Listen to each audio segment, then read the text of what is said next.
All right, what's going on, everybody?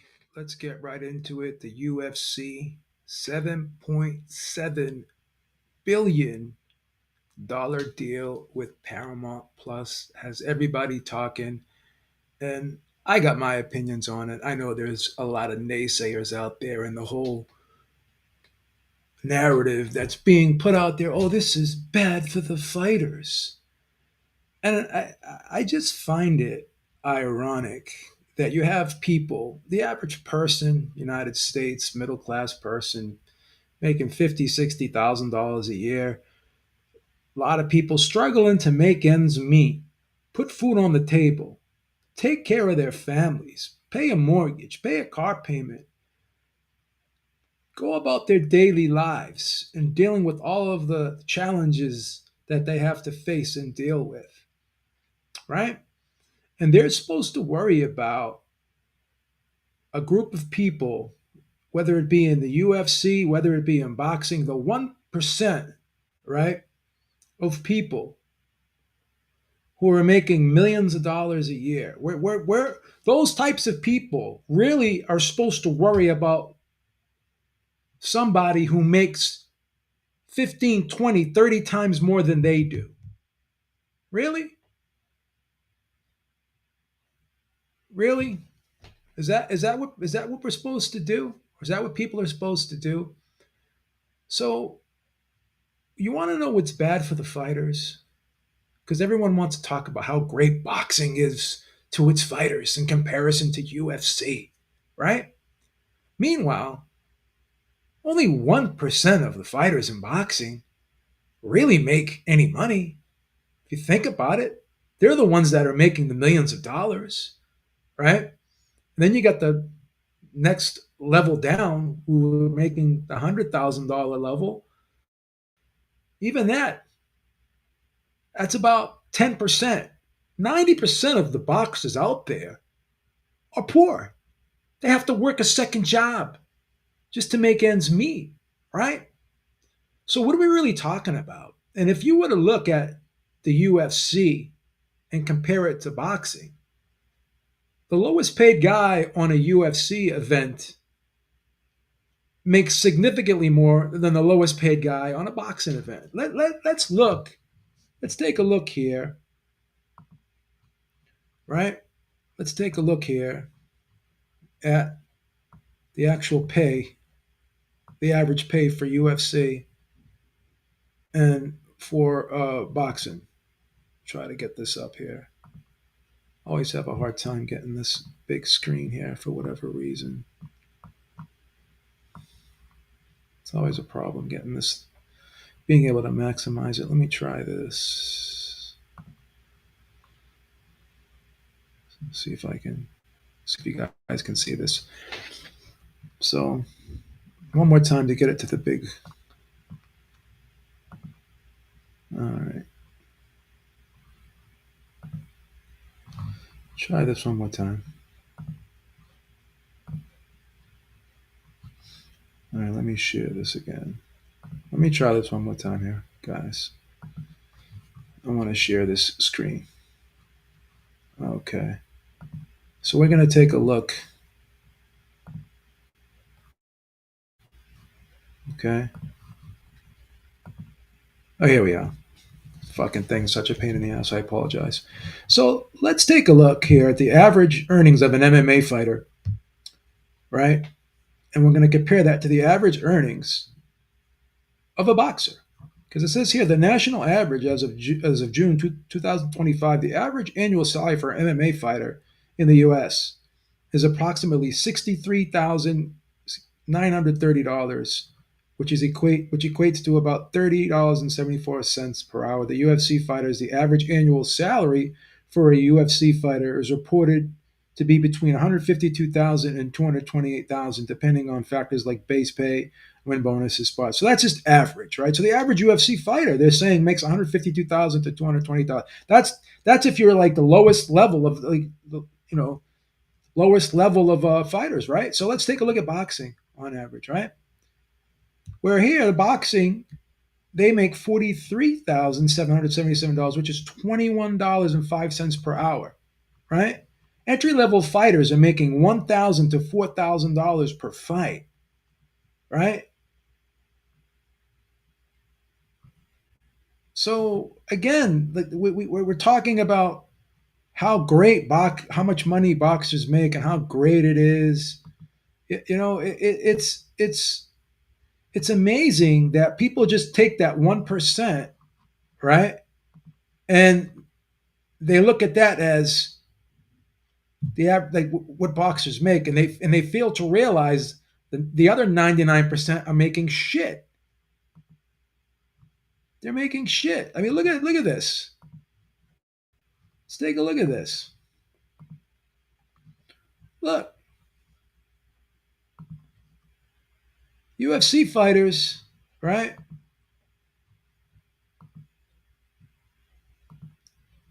Undercard boxers that fight in preliminary matches typically earn significantly less than the main event fighters. Their earnings can range from a few $100s to several thousand per fight, with the average falling between 1,000 and 4,000, according to boxing websites, right?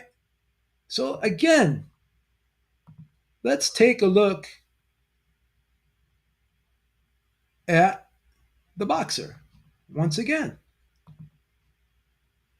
Let's take a look at the MMA fighters. Let's take a look at that. Whereas in the UFC, right, it's significantly more.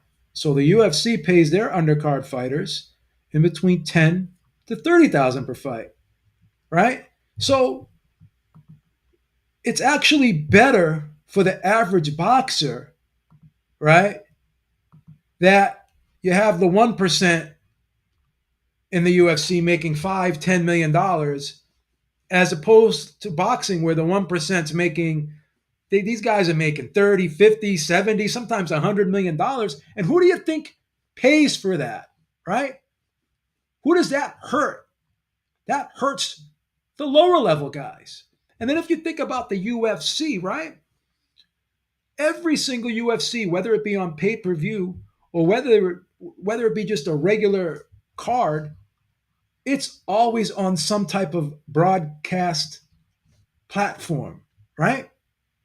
So if you're a UFC fighter, you're always going to be viewed in some type of way, shape, form, or fashion, whether it be on pay per view, whether it be on ESPN Plus, whether it be on regular ESPN. So again, like you're always going to be put out there to the public, and you're going to be given exposure. The majority of boxers they're not even on television, right? And then when you're like let's take for instance Saturday, Moses Atamu, right? Heavyweight sensation, up and coming guy in boxing. He's not known to the public yet. But what are they doing? They're putting him on pay-per-view, right? So they're doing it in reverse. First, you in the old days, right? Not even the old days, but in the days of pay-per-view, they would put you on free television first and then build you up to pay-per-view. Not the other way around. This is why boxing fails. You want to know what and who hurts the fighters?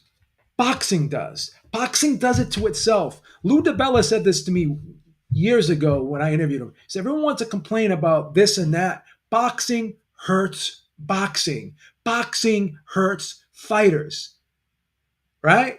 Not TKO, not Dana White, not the UFC, right? Because the UFC as a business model is better for the fans than boxing is, right? We're supposed to care about boxers, right? Mainly, everyone talks about the 1%. We're supposed to care about a guy who's making, instead of a guy making $5 or $10 million, he's supposed to make 10, 30, 40, 50. Like, we're supposed to care about that. Meanwhile, the average person out there is making $50,000, $60,000 a year. Like, why would that person care about what a millionaire makes? Why would we care about a millionaire making more millions? Why would that affect us? wouldn't we care as a consumer, right? Because we make significantly less than a Terrence Crawford, than a Canelo Alvarez, than an Anthony Joshua, than a Tyson Fury, than a Dimitri Bivol, than a Arthur Beterbiev, than a David Benavidez, than a Tank Davis, right?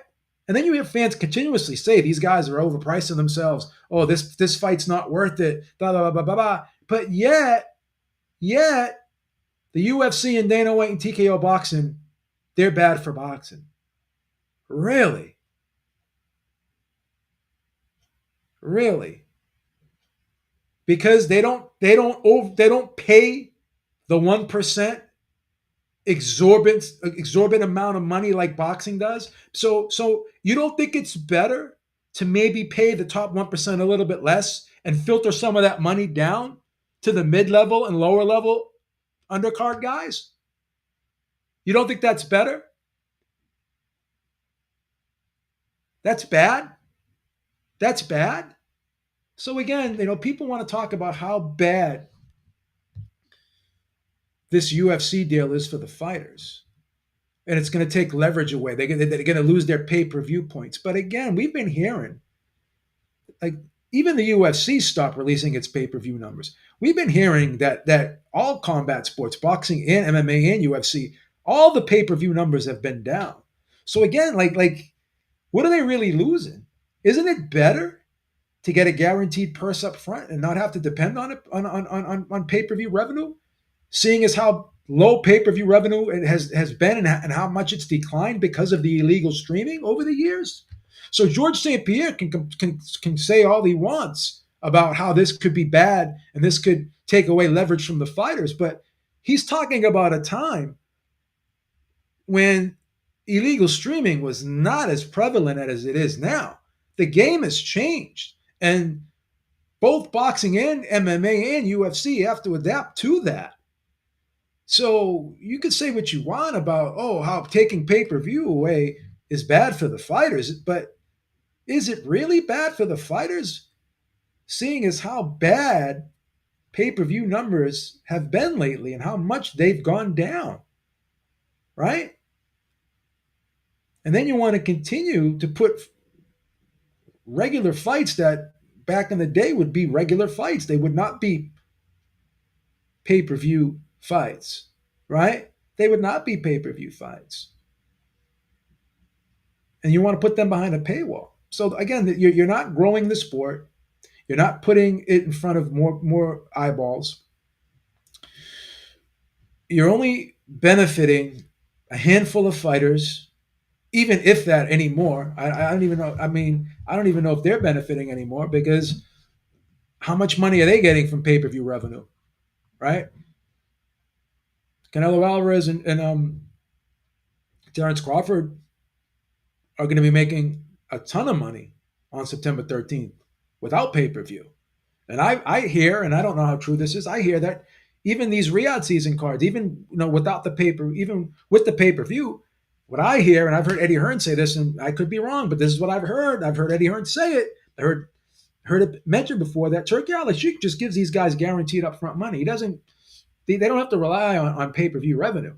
So again, the market is changing, and the UFC and Paramount Plus has adapted along with the market changing, right? They've adapted and changed along with the market. So all these idiots out here, what about the fighters? What about the fighters? What, the 1%? We're gonna argue about, this guy only makes 5 million, he only makes 10 million. He needs to make 40 or 50 million. What about the other 99% that are making 1,000 and 4,000 and are working a job alongside making that 1,000 or 4,000? Boxing never cared about those people.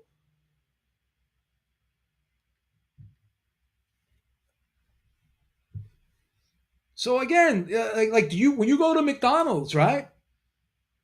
Do you care about how much that cashier is making? What percent of the revenue is the cashier making and the guy at the fries making in comparison to the CEO? What's the revenue split there? I've worked in kitchens for 30 years of my life, right? Whether it be as a cook or a dietary manager, supervisor, whatever the case may be. I was in the food industry for a long period of time in my life, for 30 years. I'm now in municipality. And when I was in the food service industry, the hardest working person in that fucking kitchen was the dishwasher. And he was generally, in most cases, the lowest paid person. He never got a tip. No one finished their meal and got up and went in the back and gave that guy a fucking tip. What about him? Right? So in the same token, what about the lower to mid-level guys? Everyone focuses on the 1%. Oh, the 1%, instead of making 50 million, they're only going to make 30 million. Ooh, who gives a fuck? How does that affect you? Who's making 20, 30, 40, sometimes 100 times less than what these guys are making, but yet you're called upon to care about them. Who the fuck cares about you? You're the consumer, right? And these same people are the people that walk around with their iPhones. Do you know that iPhone was made in a foreign country, more than likely, for pennies on the dollar? In certain situations, even slave labor was used to produce that iPhone. Do you care about those people? But yet you're called upon to care about people making millions of dollars, in some cases tens of millions of dollars. You're worried about them losing their leverage. That's what you're supposed to be worried about. Again, this is a lot of money, $1.1 billion a year, right? So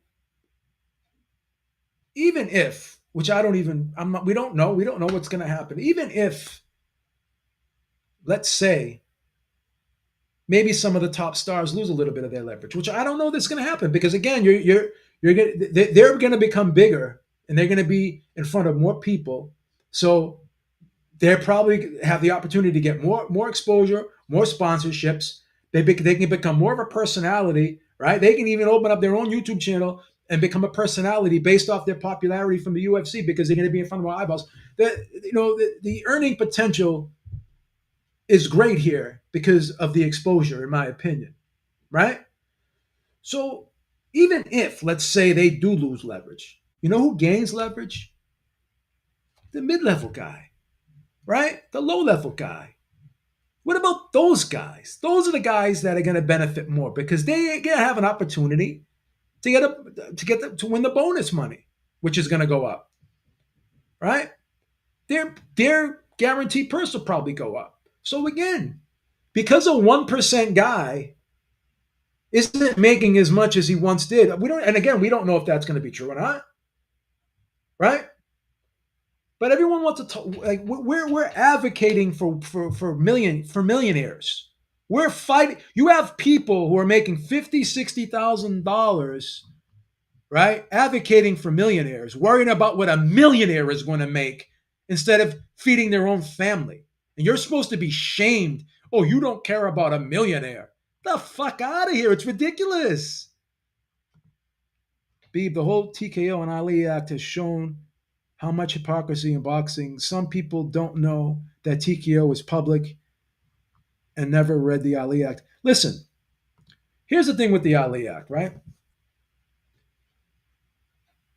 Let's hear it from Lou DiBella. And Lou DiBella, he's trying to throw shade, but in the same breath, he's actually saying it's not bad. Let's listen to Lou DiBella break this down. Very this is very interesting. This act will hurt the superstar fighter who will not have the market leverage he would otherwise have.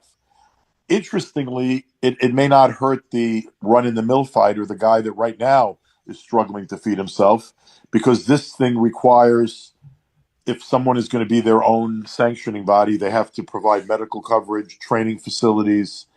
Um, Historically, the UFC and the WWE, with respect to people that tour with them and perform for them and aren't stars, those people can make ends meet better than the lower level guy in boxing. So I don't know that this model that TKO will put into place is going to hurt everybody. I'm not saying it's going to hurt everybody, but this is not an act designed to create a fair playing field, nor is it an act designed to protect fighters. So, It's not a so basically, it's a bad thing providing health insurance, guaranteed minimum pay, and training facilities for fighters. That's a bad thing, right? And how does it hurt fighters? Because the sanctioning bodies aren't going away, the regular promoters aren't going away. This is just an entity unto itself, meaning that you're having an organization that is going to have its own title belt, right? Oh, well, that's bad. Why should they? Oh, they have control over the belt and blah blah. Don't promoters have control over the sanctioning bodies as it is? Didn't Bob Arum bribe the IBF chairman back in the day, Bob Lee, to get his fighters ranked? Isn't it ironic that certain fighters, like BBC fighters, um, always get ranked? Like, how did Manny Pacquiao get ranked number one? PBC didn't have any influence on that. So again, the whole bullshit hypocrisy about, oh, this is bad for the fight. Boxing is bad for the fighters. The business of boxing is bad for the fighters, right? Because 99% of the participants make shit money and they have to work a second job. So you idiots are advocating for 1% who make tens of millions of dollars. And you're worried about them maybe not making tens of millions of dollars anymore. But in the same breath, TKO, as Lou DiBella said, this is going to be a home for those fighters who don't have a home. The fighters who don't have the big contracts. The fighters who aren't making tens of millions of dollars. This gives those people a place to go to and fight on.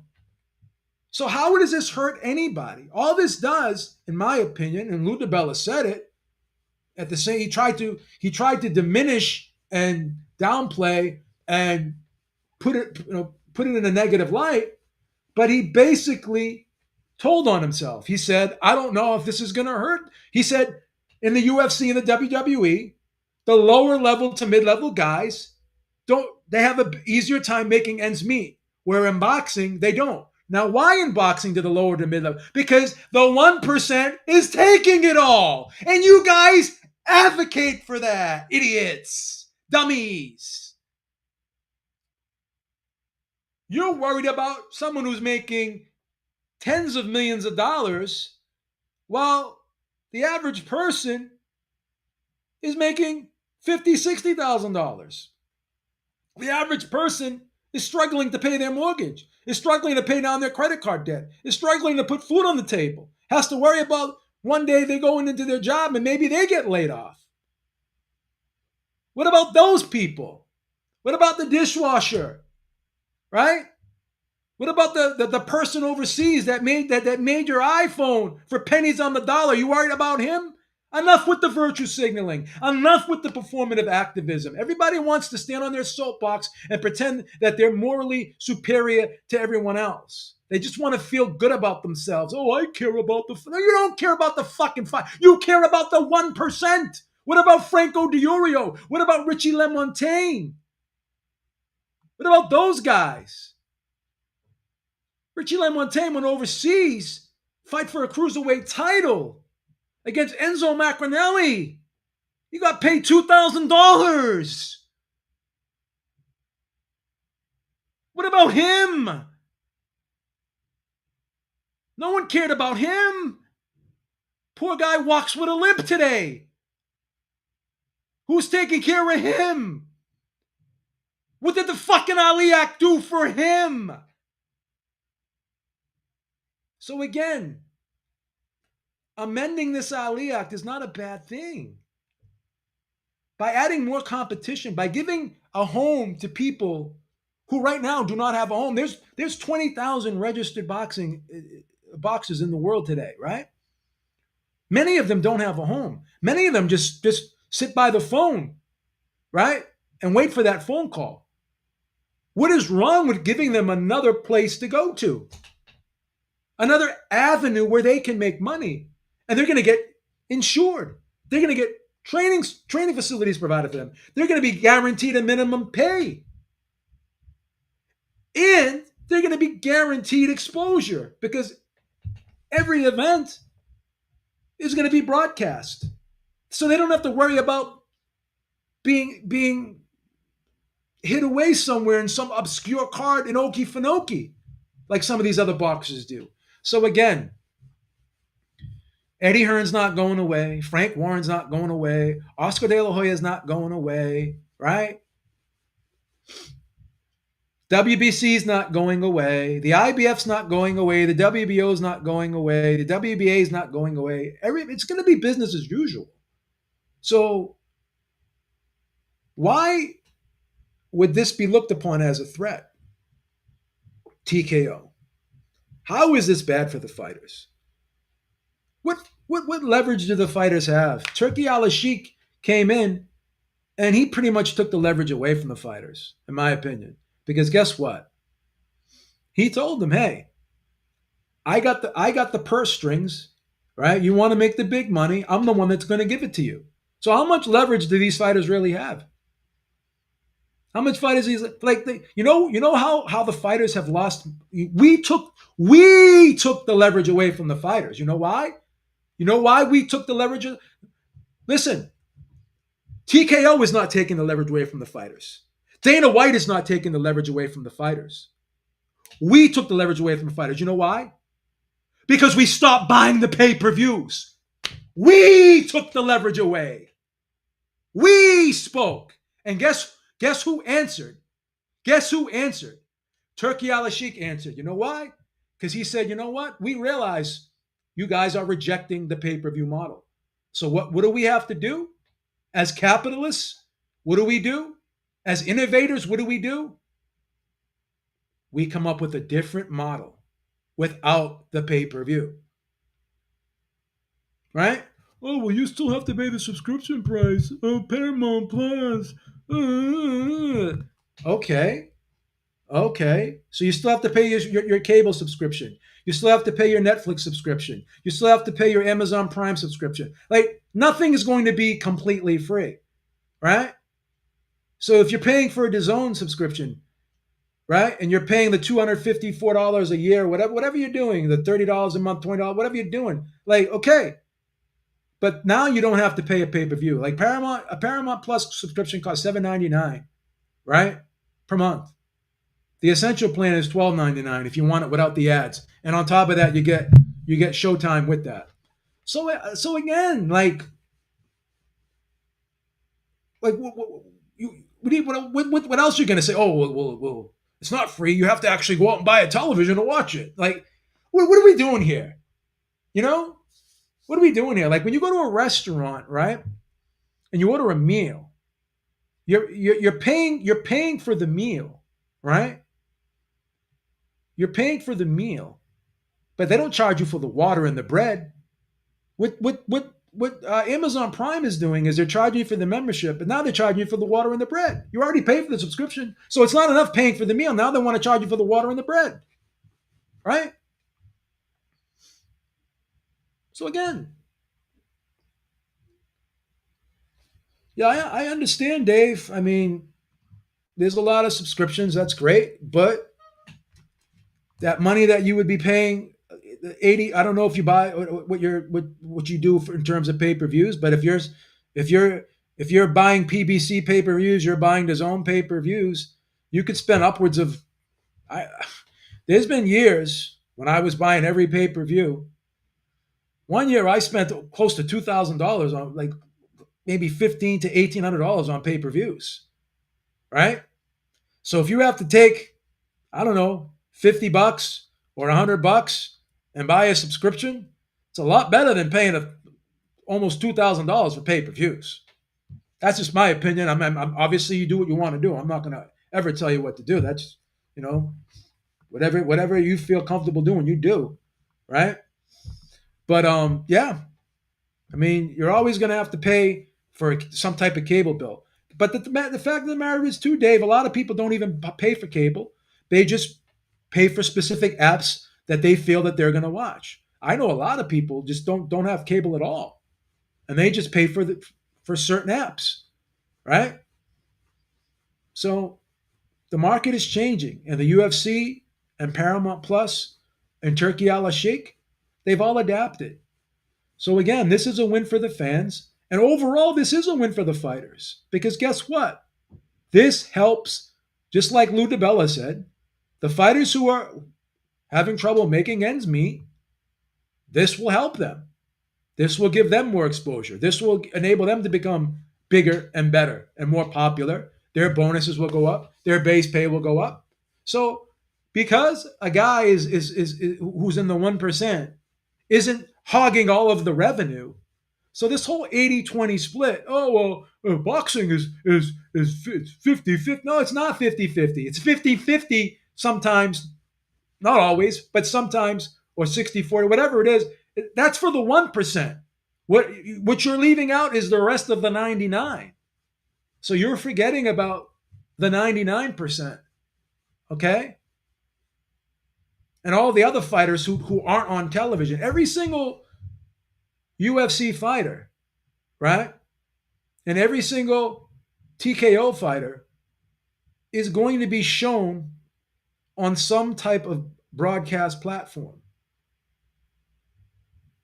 They're always going to be seen by the public. They're not going to be fighting in some obscure card somewhere off television. Boxing is not like that. Only a select few are able to be broadcast on television, a digital platform, or on pay per view. And the stupidity of it all is, again, why they're putting Moses Atamu on pay per view this Saturday is mind boggling to me. Because if you want to make this guy a mainstream commercial star, why would you put him behind a paywall? He's not at that level yet where he should be on pay per view. So again, this is why boxing fails and gets it wrong. Beeb, thoughts on reports that Turkey's TKO Boxing is also signing a deal? Yeah, I heard that. Again, you know what that's good for? That's good for the fighter who's a mid-level to low-level guy who doesn't have a promotional contract. So this is not bad for the fighters, right? It's not bad for the fighters. It could, again, I'm not saying it will, it could impact the 1%er, but it's not going to impact the 99%. It's going to help the 99. Lulu DiBella just explained it. He tried to poo-poo the whole TKO thing and the amendment to the Ali Act. He tried to do that, but he ended up having to tell the truth and saying this could actually help the guy who's trying to make ends meet. He's going to be getting health insurance. He's going to be getting a training facility, right? He's going to be getting minimum pay. Oh, only 100. It's only $150 a round. Yeah, some guys don't even get $150 a round. Some guys don't get that. Some guys don't get that. Some guys get $200 a fight. Some guys don't even get paid. So again, you know, you have people on Twitter, right, who are defending millionaires over themselves. How many people on how many boxing fans out there are millionaires? Right? You're worried about someone who's making millions of dollars over yourself. You got people, well, people aren't buying the pay-per-views. It's their fault. They're the ones. These guys are millionaires. They did it to themselves. They did it to themselves. The business of boxing did it to itself. We just responded to what they did to us. When you have fighters saying, We don't care what the fans think. We'll fight who we want to fight, right? When you got fighters saying that, and then you got Floyd Mayweather putting a fucking ski mask on, telling you he's robbing you to your fucking face, and you guys want to defend that? They are mocking us. They think we're idiots. They think that they could put anything in front of us and we're just going to buy it. Not happening anymore. It's not happening anymore. The game has changed, right? They can't mock us anymore, right? Oh, I'm, I'm fucking, I'm robbing the bank. I'm robbing the bank. Then you got Canelo, and I got nothing against Canelo. I like Canelo. I respect him. I respect all fighters, right? But I'm just not going to cape for them. I'm not here to fucking. I'm not a promoter. I'm not a fucking manager. I'm not a lawyer, right? I'm a consumer. I'll always care about myself first. Why would I care about them over me? Oh, well, if you don't have the fighters, how are you going to be able to what? Okay, okay. So we need each other then, right? We need each other then, right? Because they ain't going to fight for free.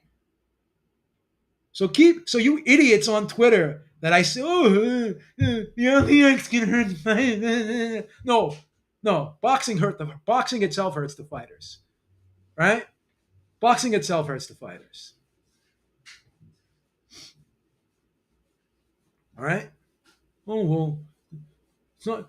Dana White shouldn't have his own title belt because he's gonna have too much. Well, okay. What about the WBC with that tournament they have right now? That's going on with Riyadh season. What about the WBA partnering up with the Riyadh season as well? They have these tournaments and all this stuff. So it's okay when the promoters want to latch on to a sanctioning body, right? And they heavily influence the sanctioning body, and they're able to get their fighters number one rankings, certain fighters from certain sanctioning bodies always seem to get given the title shots. So again, like I don't want to hear the bullshit, bro.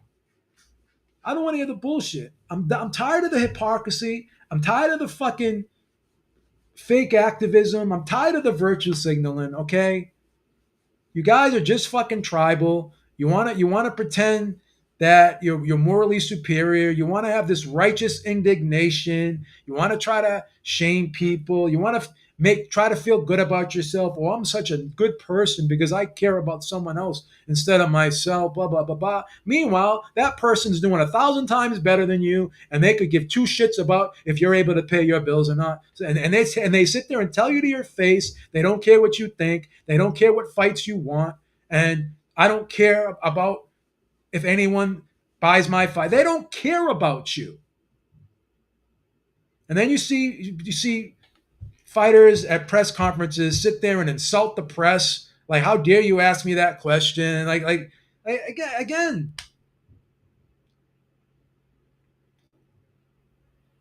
what are we doing here? What are we doing here? Right?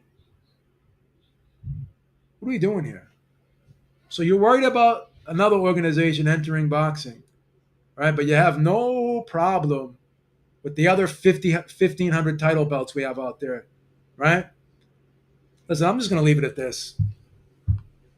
More competition is good. TKO is good for the boxers, right?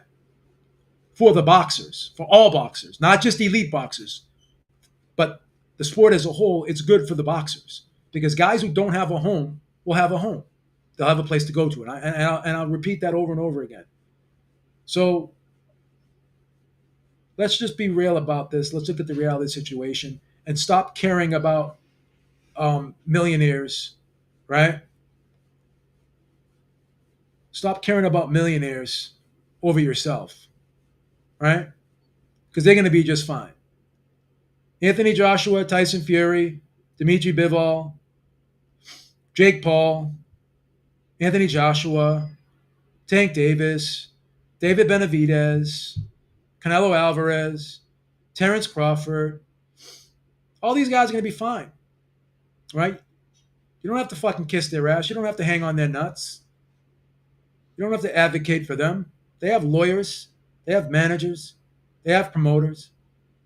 They'll be fine. People need to start worrying about themselves. What's best for them. And if you're buying a product, if you're buying a product, the only thing you should be caring about is getting value for your dollar.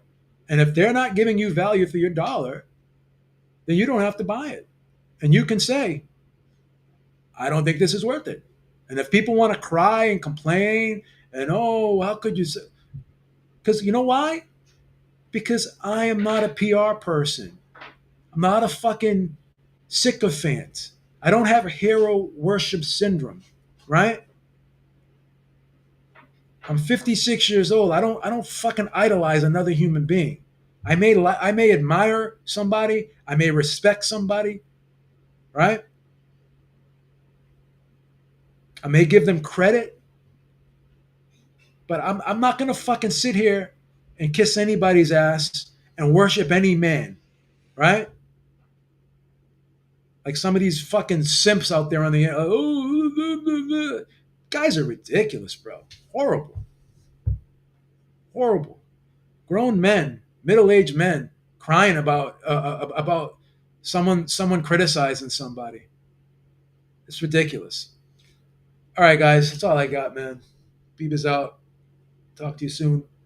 Make sure you check out the Ringside Reporter podcast every Sunday, 6 p.m. Eastern Time. I will talk to you later. Have a great one.